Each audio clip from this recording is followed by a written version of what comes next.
कहा जाता है डबल इंजन की सरकार, लेकिन पूरे चुनाव में हम लोगों ने जो सही मुद्दा था, जो जनता का मुद्दा था, चाहे सरकारी नौकरी रोजगार के सवाल पे, गरीबी, भूखमरी, पलायन, मजदूर, किसान, शिक्षा, चिकित्सा, या आप कह सकते हैं नियोजित शिक्षकों की जो समान काम समान वेतन या स्वयं सहायता समूह के मानदेय की बात रही हो, नौकरी की बात रही हो, उसको लेकर के हम लोग बड़े सकारात्मक रूप से हम लोगों ने मुद्दा बनाया और मुझे खुशी है कि जनता ने हम लोगों का साथ दिया और उस मुद्दे पे चर्चा हुई। और मैं अभी भी कहना चाहता हूं कि देश का, बिहार का ही नहीं बल्कि देश का युवा, मजदूर, किसान, स्वयं सहायता समूह, जीविका दीदी हो, आंगनबाड़ी हो, आशा वर्कर हो, विकास मित्र हो, नियोजित शिक्षक हो,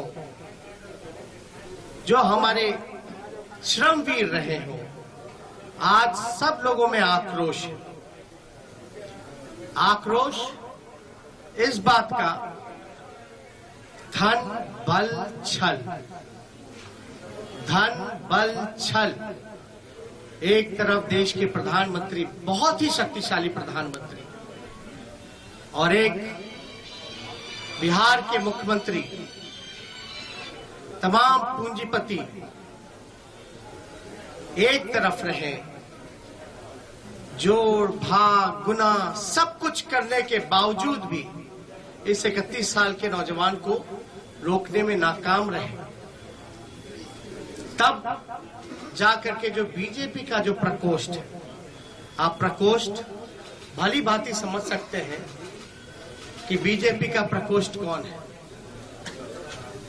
बीजेपी के प्रकोष्ठ ने जोड़ भाग गुना सब कुछ किया, फिर भी राष्ट्रीय जनता दल को सिंगल लार्जेस्ट पार्टी होने से रोक नहीं पाए और महागठबंधन के सभी साथियों एकजुट होकर के हम लोगों ने मुद्दे की चुनाव पर हम लोग चुनाव लड़ने का काम किया। और आप जानते हैं कि ये मुद्दा, कुछ लोगों ने असमर्थता जताई कि नौकरी नहीं दी जा सकती, जो कि डबल इंजन का चेहरा है। जो लोग बड़े बड़े दावे करते थे कि चेहरे का कमाल है कि राष्ट्रीय जनता दल को हमने कहां से कहां पहुंचा दिया, आज देखिए उनका चेहरा तीसरी नंबर पे चले गया। तीसरी नंबर पर नीतीश कुमार जी, साफ तौर पे ये समझ लें, भाजपा के लोग साफ तौर पे ये समझ लें, ये जो जनादेश है ये बदलाव का जनादेश है।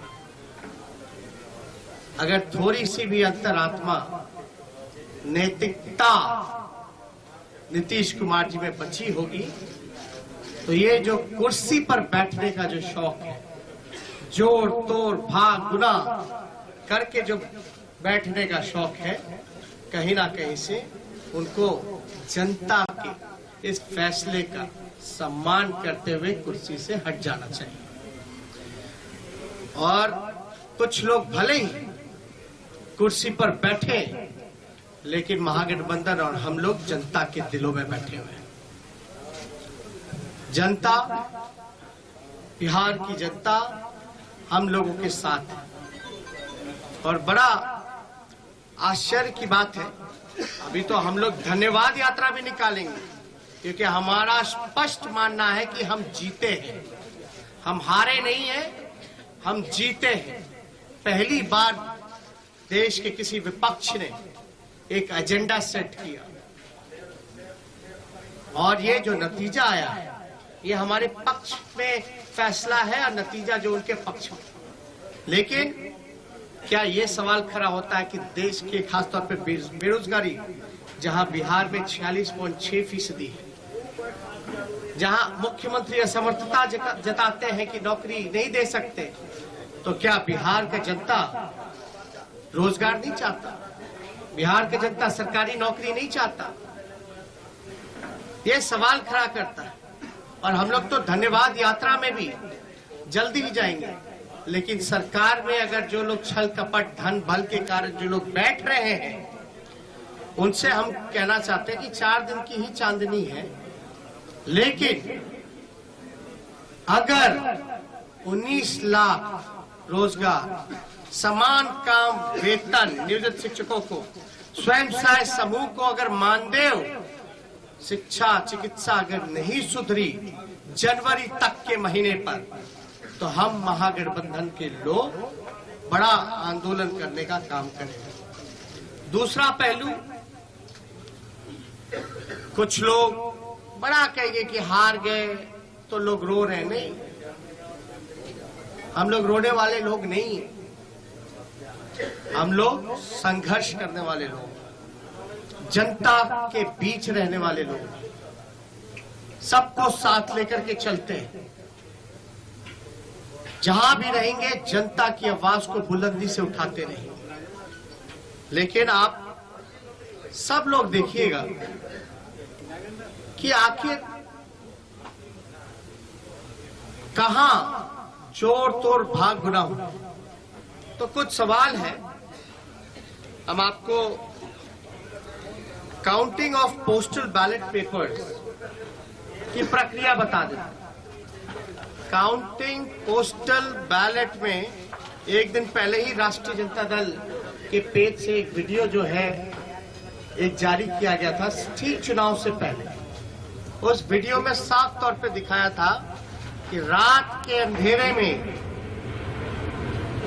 आरा में रात के अंधेरे में एक गाड़ी निकली, उस गाड़ी में पोस्टल बैलेट के बक्से निकले। चुनाव आयोग बताए कि रात में कोई भी ट्रांसपोर्टेशन, चुनाव के वोट बक्से कोई इधर से उधर ले जाया जा सकता, नहीं ले जाया। और अगर आप इन्हीं के लॉस की बात करें इलेक्शन कमीशन का कि क्या प्रोसीजर होना चाहिए, counting of postal ballets paper 15.15.4 इनका पॉइंट है, उन्हीं का इलेक्शन कमीशन का। As per the requirement of Rule 54A of CE Rules 1961, the postal ballot shall be taken up for counting first at the returning officer's table. मतलब postal ballot की गिनती जो है उसकी प्रक्रिया पहले होनी चाहिए, साफ तौर पे इसमें लिखा है। और under the law rule 54A of the conduct of the election rules 1961, the postal ballot papers are to be counted first. It is clarified further that it is not necessary to wait for the counting of postal ballots to be completed before counting of votes recorded in EVM starts. मतलब आपको जरूरी नहीं आप इंतजार कर सकें, आपको प्रक्रिया जो है समांतरण शुरू कर देनी चाहिए। वोटों की, पोस्टल बैलेट की वोटों की गिनती पहले ही शुरू कर देनी चाहिए। ये मेरा नहीं है, ये तो चुनाव आयोग का है।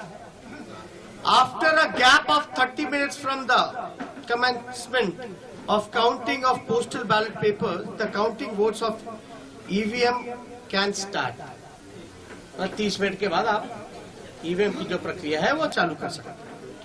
Counting of postal ballot papers shall be done at returning officer's table. All postal ballot papers received by returning officer should be brought before him, her. Only such postal ballot papers are received before the hour fixed for commencement of the counting shall be counted. तो इसमें साफ तौर पे ये जिक्र किया गया है कि प्रक्रिया जो है पोस्टल बैलेट की पहले होनी चाहिए। और जरूरी नहीं है कि आप जो है पहले ईवीएम के ही करिए, आप पोस्टल बैलेट पहले काउंट कीजिए, उसके 30 मिनट बाद आप ईवीएम की गिनती चालू कर सकते हैं। एक और है 15 पॉइंट, पेज नंबर 260 में जाके देखिएगा। In case the victory margin is less than total numbers of postal ballot received, then there should be a mandatory re-verification of all postal ballots. RJD की तरफ से तेजस्वी यादव प्रेस कॉन्फ्रेंस कर रहे थे और कह रहे थे, देखिए जो रिजल्ट आया है बिहार इलेक्शन में उसमें जनता का साथ और प्यार हमें पूरी तरीके से मिला है। अगर कोई कह रहा है कि हम रो रहे हैं, हम हार गए, तो ऐसा नहीं है। ना हम रोने वालों में से हैं और ना ही हम हारे हैं। हम सबसे बड़ी पार्टी बनकर बिहार में एक बार फिर से उभरे हैं और जनता का प्यार और आशीर्वाद का ही नतीजा है। हम जनता के मुद्दों को लेकर लोगों के बीच पहुंचे और जिन बातों के आधार पर फिलहाल एनडीए सरकार बना रही है, अगर जनवरी तक बिहार में हालात ठीक नहीं हुए तो हम एक बड़ा आंदोलन भी छेड़ेंगे।